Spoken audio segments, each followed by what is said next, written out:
satu tentang dua, satu tentang apa?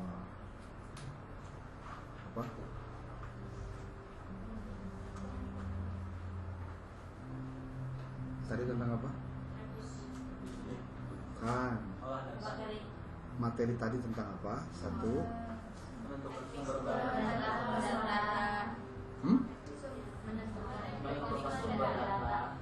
menentukan sumber data. Satu lagi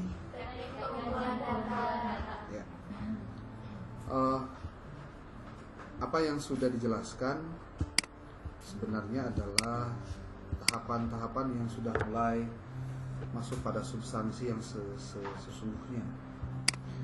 Di buku yang sudah diberikan, seperti di bukunya Wegulo contohnya, buku ini banyak membahas tentang penelitian kuantitatif.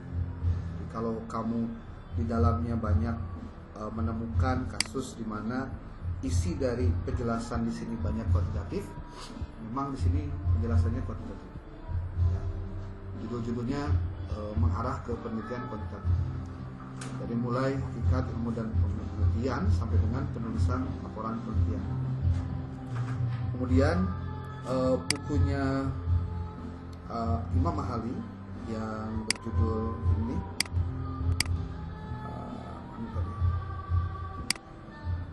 kalau bukunya Muri Yusuf itu buku yang sifatnya campuran.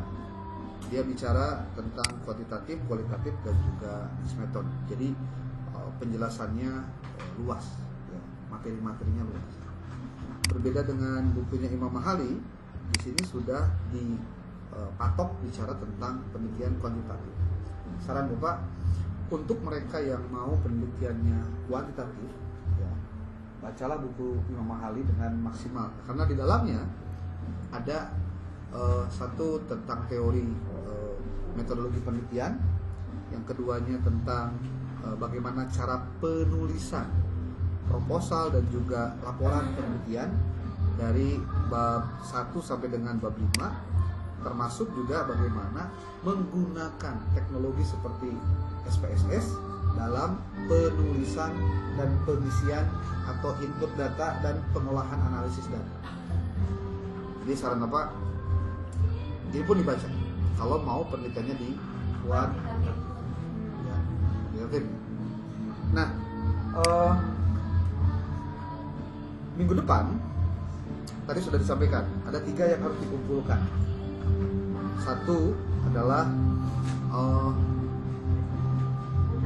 studi pendahuluan laporannya yang ditulis secara lengkap dan dilakukan revisi. Kita akan coba jelaskan nomor 1 itu. Apa yang kemudian biasanya salah dalam penulisan studi pendahuluan? Yang dilakukan oleh kalian, kesalahannya itu relatif fatal. Kenapa disebut fatal? Karena tidak sesuai dengan yang seharusnya ditulis dalam studi pendahuluan. Ingat, studi pendahuluan itu bukan penelitian. Dia adalah tahapan sebelum penelitian. Tujuannya sudah disebutkan beberapa waktu lalu di materi tentang studi pendahuluan. Pertama adalah untuk memastikan apakah masalah yang ditelitinya itu ada atau tidak. Masalah yang diteliti ada atau tidak. Ada atau tidak di lokasi penelitian. Bisa atau tidak dilakukan penelitian lanjutan. Itu tujuan dari studi pendahuluan, termasuk untuk menghindari kekeliruan si peneliti pada saat dia mau penelitian karena ternyata di lokasinya tidak ada masalah yang akan dibahas. Tuh, ya. Jadi studi pendahuluan itu masalah yang ditelitinya ada atau tidak, bisa dilanjutkan atau tidak, itu bagian dari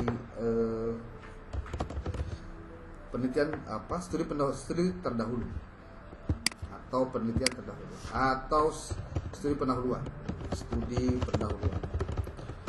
Termasuk untuk memastikan apakah pendahuluan.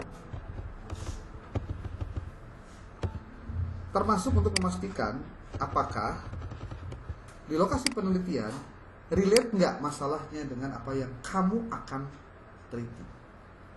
Karena boleh jadi pilihannya jadi ada dua. Kamu lanjut penelitiannya dengan bentuk yang lain, atau kamu keluar dari lokasi itu untuk mencari yang sesuai dengan apa yang kamu akan teliti. Itu resiko awal yang harus dilakukan. Kemudian atau tidak ya, tujuan studi pendahuluan juga untuk mempersiapkan peneliti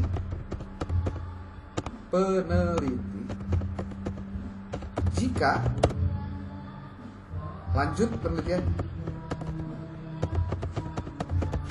Jadi di dalam rekomendasi atau di dalam simpulan studi pendahuluan, ujungnya adalah bahwa apa yang bisa dilakukan dari riset-riset itu. Kita akan coba bahas satu persatu. Pertama, kasus-kasus kesalahan yang terdapat di dalam laporan penelitian kalian itu, kesalahannya ya, atau kesalahan atau kekeliruan dalam penulisan laporan studi pendahuluan yang sudah dikumpulkan. Satu, tidak lengkap. Oke. Apa yang tidak lengkap?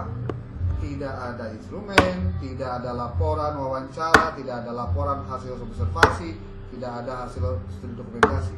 Foto mah aya, tapi fotonya tidak menunjang tentang apa yang diceritakan. Itu keliru. Tidak lengkap juga apa?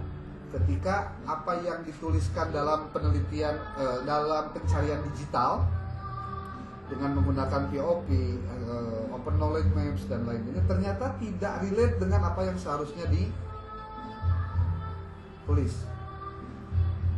Kesalahan utamanya adalah karena kekeliruan memahami apa yang seharusnya dilakukan. Ya, sebenarnya kamu teh cukup hanya gunakan satu kata atau prasakata yang kemudian kamu harus lakukan penelaahan lebih lanjut. Contoh. Kamu ingin memperdalam persoalan motivasi belajar.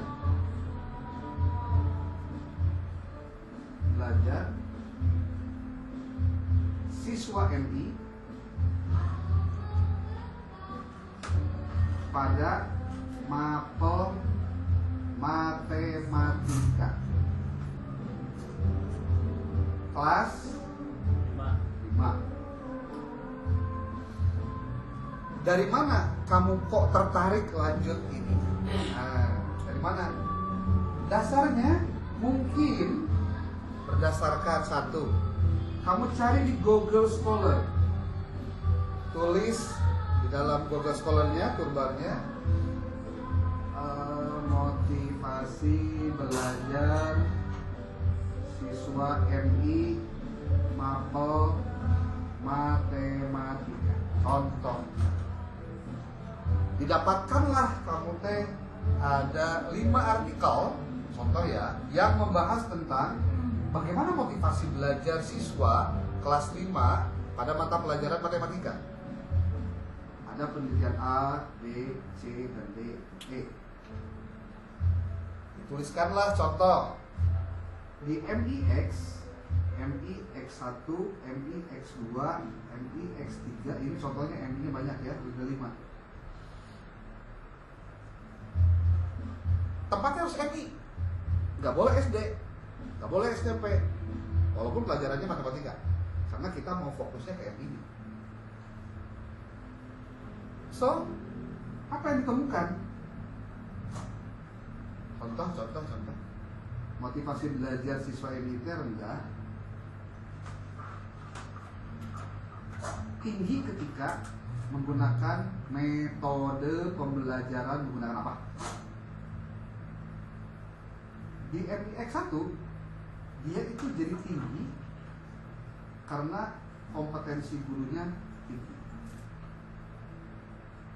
Di MI 3 rendah karena persoalannya materi berat atau susah. Apalagi kalau disebutkan materi naon tak susah.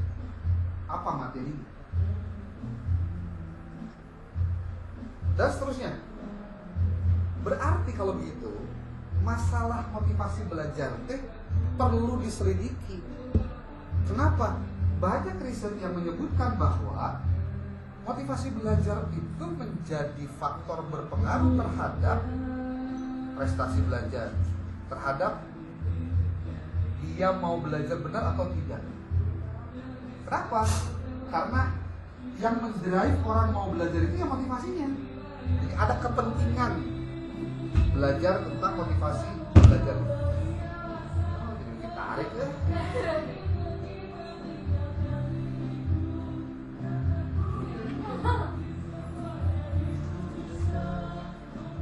Oke. Terus. Kamu coba cari lebih lanjut. Dari mana mencarinya? Tadi kan baru dari Google Scholar nih, temukan 5. Ini udah bisa jadi bahan referensi kamu nih, 5 biji teh. Apalagi? Carilah di Publish or Perish. Coba cek. Dengan menggunakan kata motivasi belajar. Lalu nanti cari lagi motivasi belajarnya MI. Cari lagi motivasi belajar MI matematika. Cari coba. Sehingga nanti di POB itu nanti akan terbuka referensi 1, 2, 3, 4, 5. Dari sini cari lagi.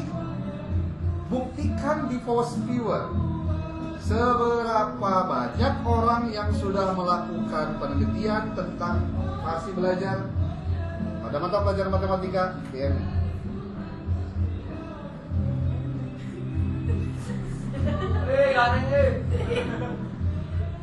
Terus, kalau kamu udah ketemu nih, udah gambaran teh, ternyata, ada loh banyak penelitian teh tentang kemana kan gitu ya. Ternyata ada yang warnanya tidak hijau, tapi warnanya mungkin kuning, kecil. Penelitian tentang apa ininya apa sih yang berpengaruh terhadap motivasi belajar. Jadi kalau dalam penelitian kuantitatif, ingat ya, kan ada variabel X, ada Y. X itu adalah independen, Y itu adalah dependent. Dalam penelitian kuantitatif, fokus utama penelitian itu adalah di Y. Jadi, kalau kamu membahas motivasi belajar, dipastikan dia jadi Y. Berarti tugasmu adalah, kalau di kuantitatif, kamu mencari faktor apa saja yang berpengaruh terhadap Y di lokasi tempat akan kamu lakukan riset. Tempat yang akan kamu jadikan sebagai studi pendahuluan. Jadi nanti kamu bisa dapatkan banyak hal sebenarnya. Cuma kamu dapatkan dulu informasi terkait dengan itu berdasarkan riset-riset yang sudah terdahulu. Dan semua riset terdahulu ini bisa dijadikan sebagai referensi kamu dalam menulis proposal nanti. Termasuk menulis dalam laporan studi pendahuluan. Jadi lamun ditanya, Pak, ada laporan studi pendahuluan perlu aya referensi tidak? Perlu. Kenapa tidak? Nah, tadi sudah POP cari ditusuk, kamu baru mencari kira-kira jengnaon nih variabelnya. Itu belum kamu lakukan studi pendahuluan. Encan ke lapangan, kade. Encan ke lapangan. Lanjut, coba cek lagi di Open Knowledge Maps. Tulis motivasi belajar siswa MI pada mata pelajaran matematika. Cikan teangan. Ayatnya artikel-artikel berarsiran, kan gitu. Benar tak? Gitu tak? Lalu cari lagi di Research Rabbit dengan kata kunci yang sama. Pokoknya bolak-balik ke kata kunci ini. Lamun pakai bahasa Inggris, pakai bahasa Indonesia, bahasa Inggris, bahasa Indonesia. Mungkin tinggal hiji-hiji mana anu relate. Karena bisa jadi motivasi belajarnya teh pelajarannya PAI, tapi di SD pelajarannya motivasi belajar, tapi mata pelajarannya kimia di SMA, contohnya kan yang kamu harus cari adalah yang memang relate dengan POV, KM, RR, sudah. Nah, setelah kamu dapatkan banyak informasi ini yang kita sebut dalam penelitian yang kemarin sudah dibahas itu, kamu sedang menambah wawasan untuk memberikan asumsi yang banyak tentang penelitian. Jadi memang penelitian itu kamu tuh kudu loba nongka. Belanja ilmu, caranya maca, caranya cari informasi-informasi begitu. Itu belum riset. Setelah ini dilakukan, tugasmu adalah coba kamu ngobrol di ChatGPT. Itu dah ngobrolnya. Jadi setelah data-data yang kamu dapatkan, kamu kan cuma menentukan naon jeung naon kan, baru bicara tentang motivasi belajar. Kalau ada pertanyaan, kenapa sih kamu melakukan mau studi pendahuluan tentang motivasi belajar siswa pada pelajaran matematika? Alasannya banyak. Kamu bisa nanya ke ChatGPT, dia pasti jawab. Contoh jawaban ChatGPT atau jawaban dari riset ini adalah, alasannya adalah matematika masih dipandang pelajaran yang sulit oleh siswa, sehingga perlu dicari apa? Gimana solusi? Jadi kalau bicara pelajaran ini dipandang sulit, dari mana kamu tahu bahwa pelajaran dia pandang sulit? Boleh jadi kamu baca dari riset ini ada penjelasan itu. Pelajaran matematika sulit, coba cari penelitian itu siapa saja yang pernah menyatakan itu. 2. Pelajaran matematika itu penting. Kenapa? Karena dia dasar dari cara berpikir logis. Jadi kalau ada siswa SD aja udah nggak mood belajar matematika, ya gimana mungkin dia mau belajar yang lain? Jadi cara berpikirnya jadi nggak benar. Jadi kepentingannya adalah agar mereka tidak memandang sulit, tidak memandang hal biasa ketika nggak bisa matematika. Jadi penting. Apalagi matematika dipandang penting, atau kenapa matematika itu perlu diketahui? Karena ternyata banyak kasus motivasi belajar matematika anak SDN, anak SD kelas 5 teh rendah. Karena dilihat dari berbagai risetnya. Dan itu menjadi dasar kenapa kamu tertarik untuk melakukan telaah lebih lanjut tentang motivasi belajar siswa MI kelas 5 pada mata pelajaran matematika. Bahkan kamu cek di pelajaran matematika kelas 5, materi apa yang biasanya jadi tingkat kesulitan tertinggi dari siswa? Dan itu harus dicari apanya? Solusinya. Apa yang bisa meningkatkan motivasi belajarnya? Dan disitulah kemudian pertanyaan itulah yang menjadi dasar alasan kenapa kamu riset tentang motivasi belajar siswa MI pada pelajaran matematika. Coba kamu tanya ChatGPT, kalau memang iya pelajaran matematika itu penting untuk dilakukan, dicarikan solusi agar siswa itu mau belajar. Coba dong, dengan cara apa saya harus bisa mendapatkan informasi tentang itu ke sekolah? Tadi cerita tentang pengambilan data, penelitian, teknik pengumpulan data. Ada wawancara, ada observasi, ada studi dokumentasi. Lanjutkan pertanyaannya. Kalau wawancara saya harus nanyanya ke siapa aja ya? Kalau untuk mencari informasi tentang ini, tanyalah pada kepala sekolah, tanyalah pada guru, tanyalah pada siswa. Kalau perlu, tanya orang tua siswa. Nanya deh, supaya saya bisa tahu jawaban ini. Pertanyaannya apa aja ya? Tolong dong buatin pedoman wawancaranya. ChatGPT pasti akan ngasih informasi kumaha pertanyaan wawancara ke kepala sekolah, gimana pertanyaan untuk guru, gimana untuk siswa, gimana untuk orang tua. Dan itulah instrumen yang akan kamu gunakan pada saat kamu ke lapangan. Dan ingat, ketika ada form atau ada daftar wawancara itu, pastikan kamu menuliskan hasilnya di kolom pinggirnya. Jadi kalau misal kolom lagi kiri kan, ini nomor, ini pertanyaan, dan ini jawaban, tulis di sini. Dan pada saat kamu wawancara kepada kepala sekolah, guru, siswa ataupun orang tua, kamu pastikan mereka untuk bersedia pertanyaannya dan jawabannya direkam. Supaya naon? Supaya kamu bisa tulis nanti di rumah untuk melengkapinya. Sebab lamun tema mana ngomong terus kurang ditulis terus sok poho apa.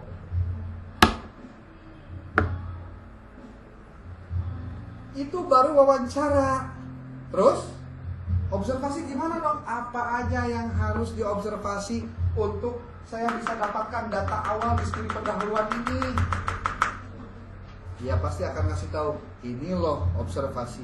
Contoh, observasi nanti kamu kudu standby cicing di ruangan, ningali guru kelas 5 ngajar.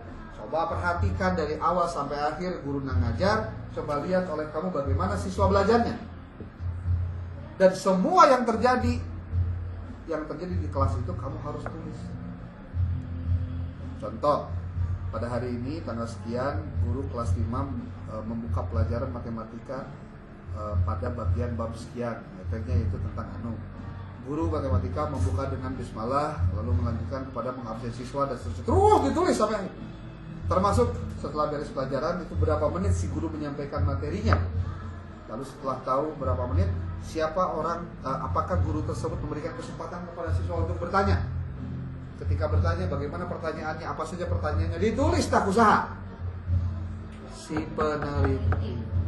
Karena observasi itu hakikatnya adalah mengamati apa yang dilihat. Tugasmu di situ bukan bertanya dan lain-lain, tidak. Kamu duduk, amati apa yang terjadi di kelas itu. Tapi ini juga pasti ada sedikit banyaknya masalah ketika si gurunya nggak mau didatangi. Ku ibu ya tuh lah, jadi nggak mau. So kayak kasus begitu. Termasuk kepala sekolah. Apa yang harus diamati dari kepala sekolah? Banyak. Apakah kepala sekolah selalu rutin melakukan supervisi kelas?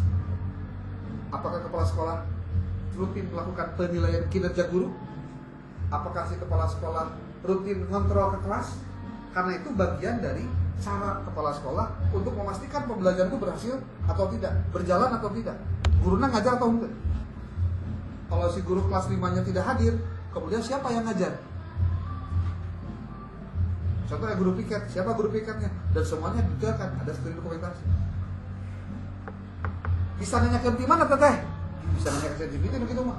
Nah, observasi dan instrumen observasi, pedoman observasi, pedoman wawancara atau pedoman studi dokumentasi. Dan hasilnya ditulis. Jadi di lampiran teh berarti di samping ada surat izin melakukan studi pendahuluan, ada surat telah melakukan studi pendahuluan. Yang ketiga, ada kisi-kisi studi pendahuluan. Yang keempat, ada pedoman wawancara, ada pedoman observasi, ada pedoman studi dokumentasi, ada juga hasil wawancara, ada hasil observasi, ada hasil studi dokumentasi. Biar kan? Kudunya ayat begitu. Kudu ayat. Karena semua data yang kamu dapatkan dari observasi, wawancara, dan studi dokumentasi harus kamu jabarkan di bab 4. Dina bagian temuan.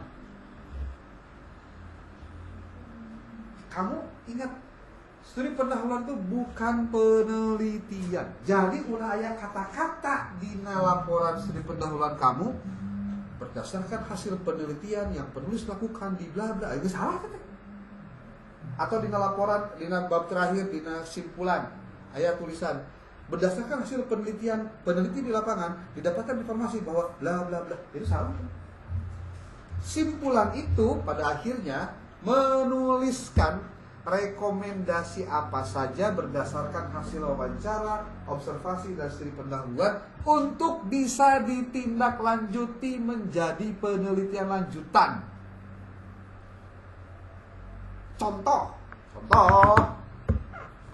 di observasi teh, kamu mengamati si guru ngajarnya performanya bagus, bajunya rapi, klimis, pokoknya penyampaiannya juga bagus. Dan ternyata siswa itu juga aktif, juga bertanya, karena dipersilahkan oleh guru. Terlihat kok kelas 5 ini Mbak motivasi belajar teh kelihatan baik ya. Oh, berarti kita bisa ngambil simpulan sementara bahwa performa guru berpengaruh terhadap motivasi belajar. Di perjalanan teh kelihatan lagi. Ternyata cara mengajar gurunya tuh enakan. Kelihatan nih guru tuh menjelaskan ngaluntuy gitu nya, ngeguluyur. Sampai si siswa itu banyak bertanya dan ternyata pada saat tes naon? Pretest atau post test atau post test di akhir, ternyata nilai-nilainya itu memuaskan. Rata-rata baik. Dari 30 siswa itu yang dapat nilai di bawah standar atau di bawah KKM itu cuma 2. Berarti kan berhasil. Itu pun bisa jadi apa? Alasan bahwa ternyata yang berpengaruh terhadap motivasi dan prestasi belajar itu adalah metode pembelajaran guru. Dari riset di lapangan itu, kamu nanti kan konfirmasi kepada ini semua. Apakah yang kamu temukan di lapangan itu ada hubungan juga atau ada diperkuat dengan hasil-hasil penelitian ini? Jadi ketika memilih, contoh kalau mau kuantitatif, saya mau memilih gaya mengajar guru atau metode pembelajaran. Contoh waktu si gurunya mengajar itu dia menggunakan cooperative learning, tipenya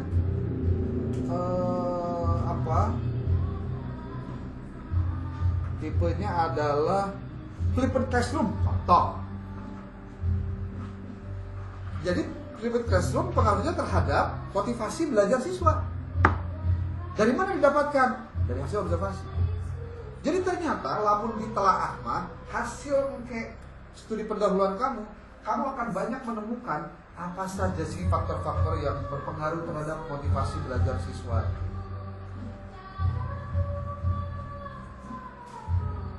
Ya, jadi lagu sih. Itu suaranya geus di bass gedean gitu ya, gedean. Tapi lebih gede suara eta ya.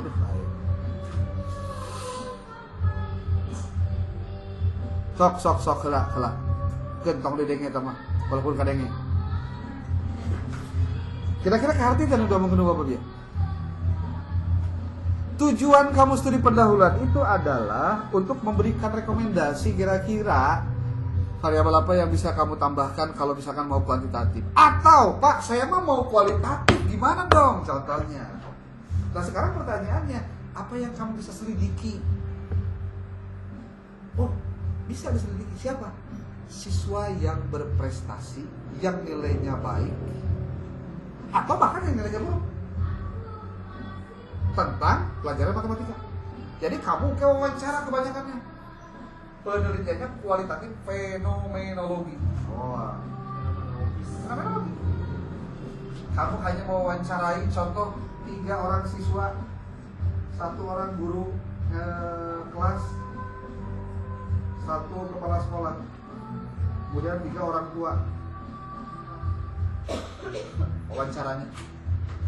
Wawancara untuk bertanya kepada orang tua, Pak, Bu, gimana cara bikin rumusan judulnya? Gampang, kamu tinggal bisa nanya ke ChatGPT. Saya telah melakukan studi pendahuluan di MI di MIN 1 Sukabumi kelas 5 pada mata pelajaran matematika. Didapatkan informasi sebagai berikut. Kamu jelaskan dulu konteksnya, gitu loh. Jadi kalau ngomong ke ChatGPT itu kamu harus pastikan ChatGPT diberikan konteks apa yang terjadi supaya dia bisa memberikan jawaban terhadap apa yang kamu inginkan. Namun sayang ini nggak koneksi ya internetnya.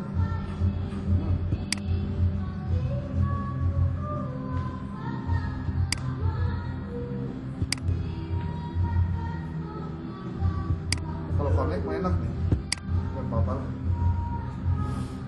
Intinya bahwa apa yang kamu lakukan untuk penelitian ini adalah bagaimana kamu merekomendasikan kira-kira kamu tuh bakal mau penelitiannya tuh kuanti atau kuali. Tapi peluang kuanti atau kuali itu bisa, apapun bisa. Contoh nih, Makanya kenapa Bapak minta ada tugas yang ketiga tadi kan? 1 lembar isinya pengajuan draft judul ajuan. Namun kuantitatif non wae tilu siki, kualitatif non tilu siki. 3 buahnya itu diambil dari hasil kamu melakukan studi pendahuluan. Jadi lain menang cocokologi bukan dari tebak-tebak buah manggis yang banyak dilakukan oleh si mahasiswa pada saat dia ditanya oleh prodi, sok mana kan dia ke ajuan judulnya. Bari saya tetap nggak lakukan studi pendahuluan, tak itu masalah. Yang bikin saya kesal biasanya kalau dengan mahasiswa ketika akan mengajukan skripsi itu, dia tidak baca dulu materinya, dia tidak cari dulu referensinya tidak baca. Nyan judul, sigan isukan kiamat. Ibu hari ini. Nulis dulu yang begini, cari dulu bahan-bahan supaya nanti kalau kamu diajak diskusi sama prodi itu enak. Kalau sekarang bukan sama prodi, sama LP2M itu Bapak langsung ditanya. Contoh kayak gini. Kenapa? Mulai tadi pertanyaan sederhananya. Kenapa kamu mau penelitiannya di MI tentang motivasi belajar pada pelajar matematika? Kan kamu harus bisa jelaskan alasan logisnya apa. Begini Pak, saya sudah baca 20 artikel jurnal yang berbahas tentang ini. Ternyata ditemukan masalah-masalah dalam pelajaran matematika di kelas 5 MI, yaitu mereka tidak fokus belajar, materinya mereka anggap susah. Bahkan ada peneliti juga yang menyatakan bahwa pelajaran matematika MI itu terlalu tinggi. Contohnya begitu. Apa saja kamu bahas berdasarkan temuan itu, sehingga menjadi alasan, oh kamu mau melakukan penelitian tentang motivasi belajar itu karena memang ada masalah ya di pelajaran matematikanya, dan kamu sebagai peneliti perlu untuk memberikan kontribusi bagaimana memberikan solusi. Kemudian Pak, saya sudah melakukan juga yang namanya pencarian secara digital Pak, menggunakan software ini. Dialihkan ke hasil begitu. Ada yang melakukan penelitian tapi belum final sampai akhir. Terus rencana kamu penelitian tentang apa? Nah setelah saya menentukan ternyata saya mau ini Pak, karena ada dasar alasannya, saya melakukan studi pendahuluan Pak ke satu lokasi penelitian yang saya datangi. Sekali lagi, boleh jadi penelitiannya di situ atau mungkin di luar situ. Tapi kalau kamu mau lanjut di situ kan lebih enak lagi, datanya sudah punya. Saya di MIX Pak, saya melakukan studi pendahuluan. Saya sudah sampaikan kepada kepala sekolah, saya ngobrol dengan guru PAI, guru kelas, saya juga ngobrol dengan siswa di situ beberapa orang terkait dengan pembelajaran tentang pelajaran matematika dan motivasi belajar mereka. Apa yang kamu dapatkan? Saya dapatkan beberapa hal Pak. Ternyata motivasi belajar siswa dalam belajar matematika di MIX itu ternyata relatif rendah akibat dari contohnya mereka tidak banyak mengerjakan tugas. Mereka ternyata banyak yang merasa kesulitan dengan materi, atau karena background orang tuanya yang tidak peduli dengan aktivitas belajar mereka di rumah. Kan itu juga jadi faktor yang melatar belakangi. Orang tuanya tidak peduli terhadap kegiatan belajar mereka. Dan itu banyak bisa dipelajari. Dan itu jawaban untuk apa? Menguatkan kenapa kamu ngambil ini. Nah, kalaupun kamu mau ke kualitatif kah, kalau kamu sudah punya data hasil studi pendahuluan melalui wawancara, observasi atau studi dokumentasi, itu kan lebih enak sebetulnya. Kamu ente halu gitu, tapi fokus pada masalah yang kamu sedang cari. Makanya di sini kepintarannya ada di kalian. Ingat ya, penelitian itu kamu nggak boleh bohong. Percaya atau tidak, kesalahan lain adalah banyak yang kopas dari skripsi yang sudah jadi. Ini yang Bapak harap tidak terjadi lagi. Kopas dari skripsi orang lain, mencari masalah diambil dari orang lain, nggak boleh. Kamu boleh salah ketika kamu menggunakan metode, tapi kamu nggak boleh bohong, karena bohong itu sudah bagiannya attitude kamu yang kurang bagus, yang tidak bagus. Dan ChatGPT atau AI lain itu mampu memberikan data tanpa kamu melakukan studi pendahuluan ke lapangan. Tanpa kamu ke lapangan pun dia akan bisa memberikan jawaban terhadap apa yang kamu bisa tanyakan. Tapi pasti jawabannya halo, sakahayang manehna. Sebetulnya bagaimana sih cara penggunaan AI yang baik dalam penelitian? AI yang benar pada saat penelitian adalah ketika kamu tidak gunakan itu untuk mencari data, tapi untuk boleh dalam konteks memastikan tulisannya itu sistematis, pakai AI. Untuk mencari referensi bisa pakai AI. Tapi kalau untuk membuat jawaban data, tadi data primer, data sekunder di dalam ChatGPT, itu yang keliru. Karena banyak kasus di mana penulisannya ternyata tidak rapi, kesalahannya itu. Tulisan laporan studi pendahuluannya tidak rapi. Kenapa tidak rapi? Karena pinter pakai ChatGPT. Maksudnya apa? Banyak yang datanya bukan data hasil asli wawancara, bukan datanya hasil observasi, tapi minta bantuan ChatGPT agar ngajawab pertanyaan. Kalau sudah gitu gimana? Pelajaran Bapak gagal dong, gagal total, gatot. Yang mau diajar dari KB kudu kerja ke ChatGPT. Kamu kumaha belajar? Berarti kamu secara attitude tidak bisa menguatkan diri untuk tidak terjebak dengan penggunaan AI. Akibat naon sih? Satu, kamu tidak jujur melakukan riset. Makanya Bapak tadi bilang, dalam penelitian kamu boleh bohong. Boleh salah. Tapi kamu nggak boleh bohong. Jujur. Makanya harus benar-benar dilakukan. Daripada kamu kudu nggak bohong hanya karena ingin dapat nilai atau pengerjaan yang tepat waktu, karena kamu tidak ke lapangan karena dengan alasan sibuk lah, inilah itu.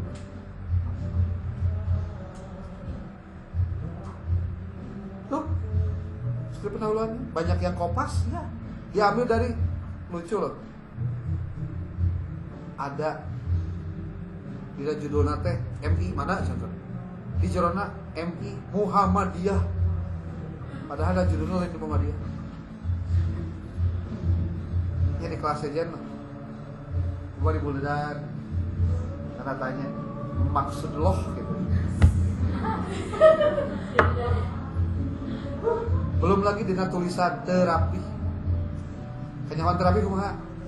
Nulisna pan lamun kopas tina PDF dipindahkan ke Word kan jadi terapi. Nanti diangkep. Emang orang belet gitu. Tong adalan buaya sih teh. Ibarat kamu kadal, saya buayana.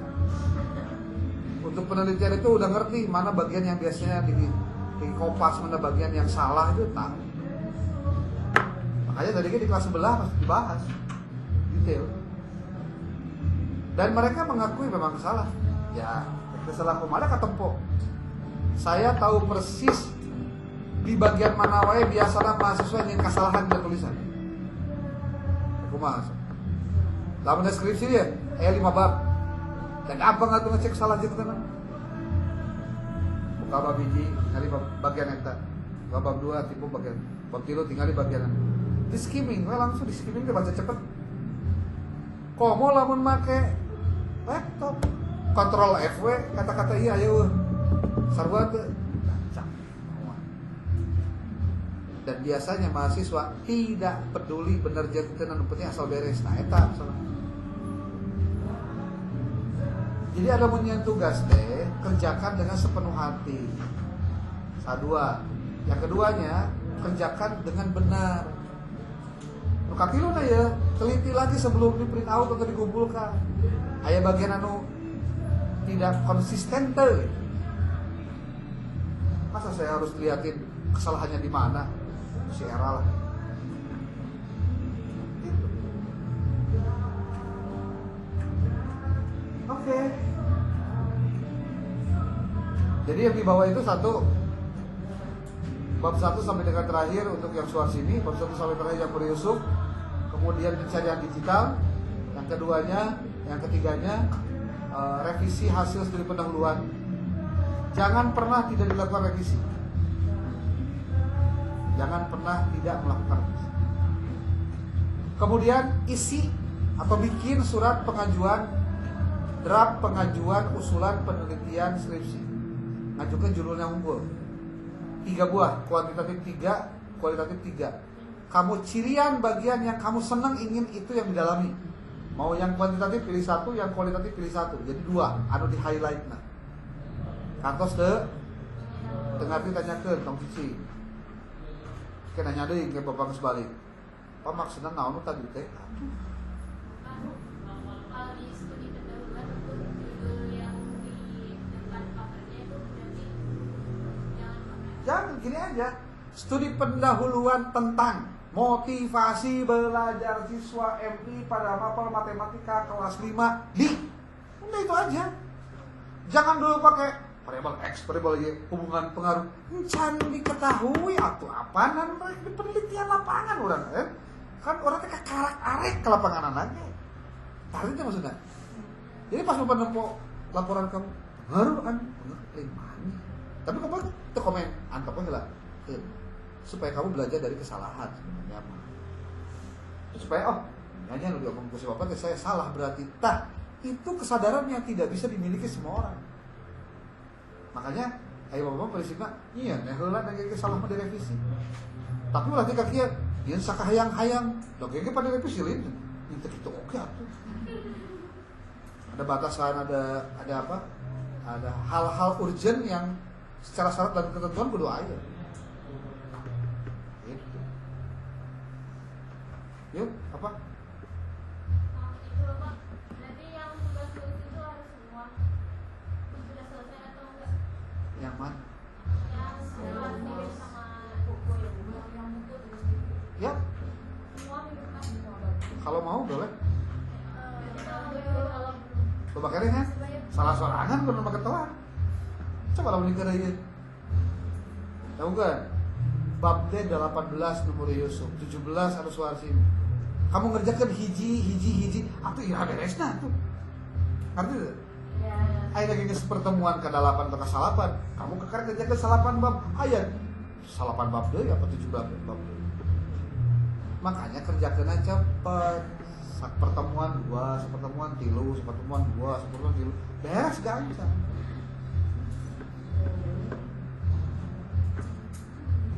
Begitu.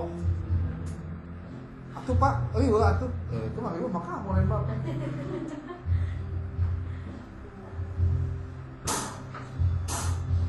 Pak, lamun kumaha lamun can beres, teu naon.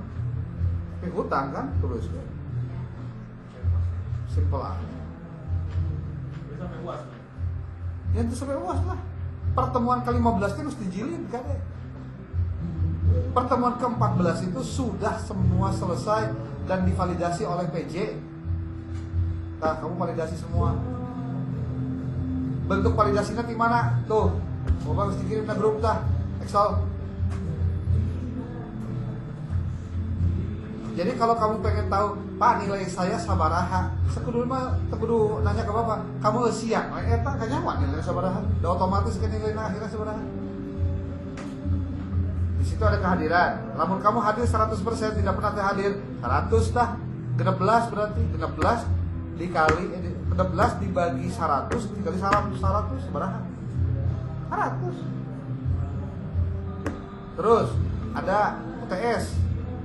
UTS kan ada UAS, ada presentasi, ada artikel, ada PPT, ada pencarian digital. So, cara nu kamari teh anu kata-kata kunci kudu dikerjakeun kan? Naon dia hipotesis, naon proposisi, naon teori, naon. Teh kudu aya fisika. Kita dihijikeun kabeh tah sabodolan. Termasuk jeung proposal rencana penelitian skripsi. Eta teh bentuk portofolio dari kegiatan perkuliahan. Terus ditambah PJ nulis naon? Book chapter. Iya. Book chapternya nanti kudu dijilid jadi buku kayak gua dikirim contoh bukunya siga kumaha.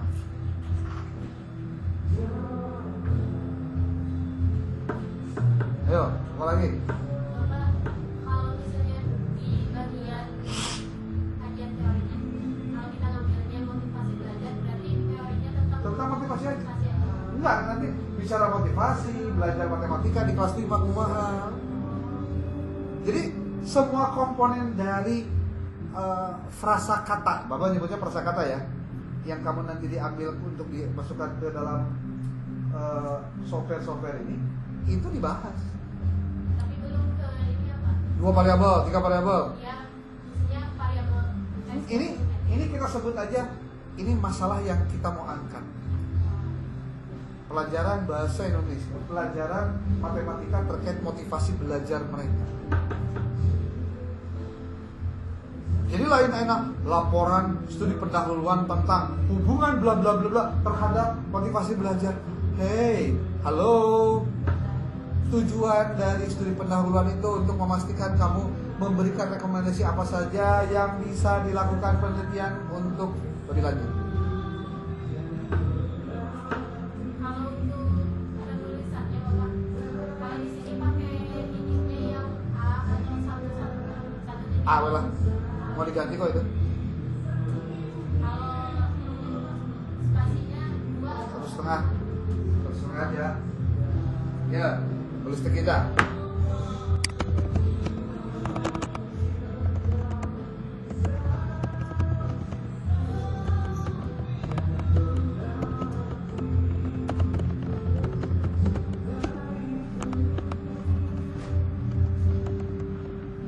Pendahuluan kan idenya. Bener kan kadieu lah kepikir.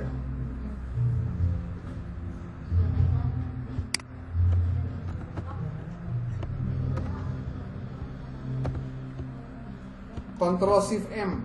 Tuh, ini dia. Pendahuluan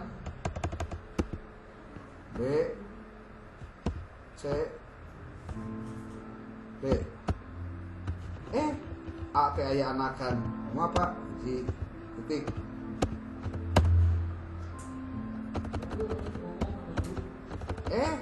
Angka 2 aya anakan A kecil.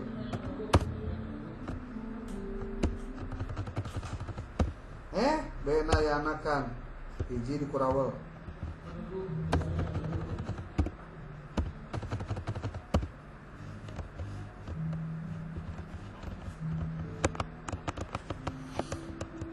Tadi non huruf angka, huruf angka. Huruf deui.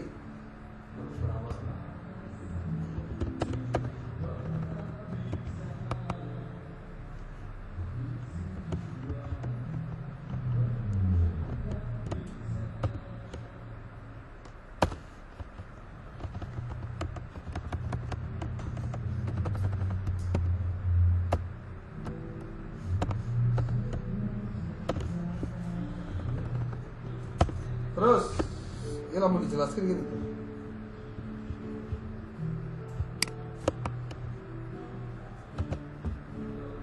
Satu A kecil, 1 kurawal hiji, A kecil kurawal, oke, aya 1 kurawal 2.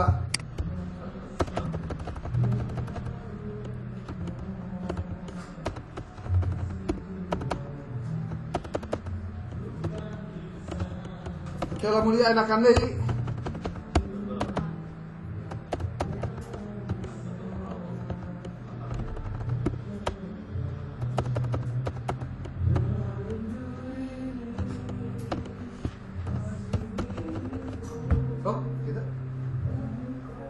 Tidak 1.1, 1.2, 1.3. Satunya dari mana? Dari bab. Itu nggak pakai. Diganti kok. Oke, sudah? Sudah pukul 13.53. Tadi kan masuknya di jam 1 kurang, jadi masih kena waktu. Kamu nggak ada kuliah kan? Lagi setelah ini?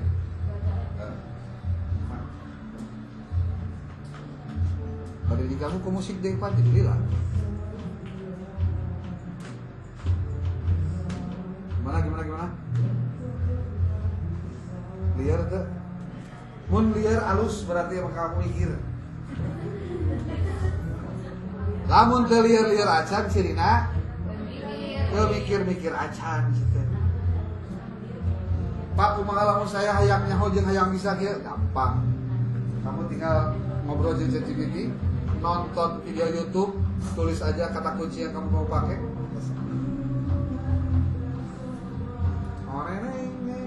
Neng.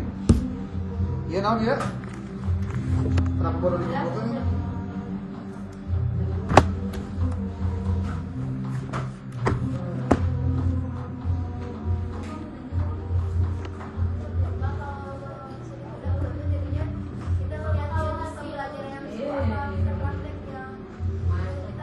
Hah?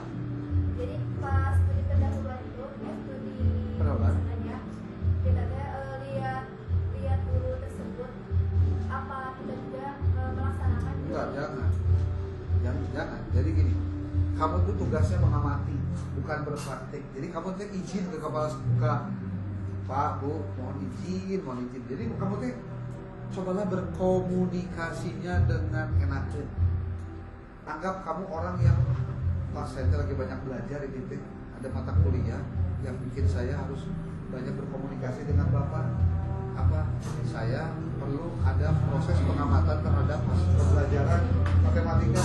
Jika diizinkan, Pak, saya nanti mau mengikuti pembelajaran Bapak. Saya di belakang, saya akan mengamati untuk menjadikan bahan saya dalam menulis studi pendahuluan ini.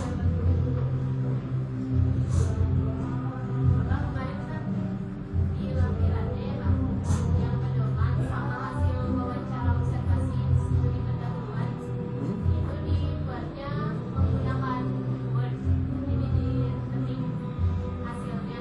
Apakah nanti harus bertahan? Hah? Jadi hasil wawancara, hasil observasi itu kan kalau dibawa ke sana kan yang berupa tulisan tangan. Nah nanti kalau lampiran itu Harus diketik. diketik. Berarti kemarin sudah kayak gitu. Ya nggak apa-apa, tapi diketik, dirapihkan. Kan gini, ya kamu harus tahu. Ketika kamu observasi, ketika kamu wawancara, apa yang kamu lihat dan kamu tanyakan itu kan aya dua angkete. Aya hasil saujratna, saayana ada hasil setelah diberesan mana yang dibutuhkan untuk penelitian. Jadi wawancara teh ada wawancara hasil saujratna teh ngobrol dia hasilnya naon. Dan di situ kan ada kesimpulannya. Itu dalam penelitian kualitatif namanya istilahnya di coding penelitian. Kamu boleh cek deh, tanya ke ChatGPT, apa sih itu coding? Bagaimana cara melakukan coding untuk hasil wawancara yang saya sudah dapatkan? Kayak pasti mata kia cek ChatGPT. Tolong kirimkan saja hasil wawancara Anda, nanti kami akan lakukan proses coding. Segitu gampang.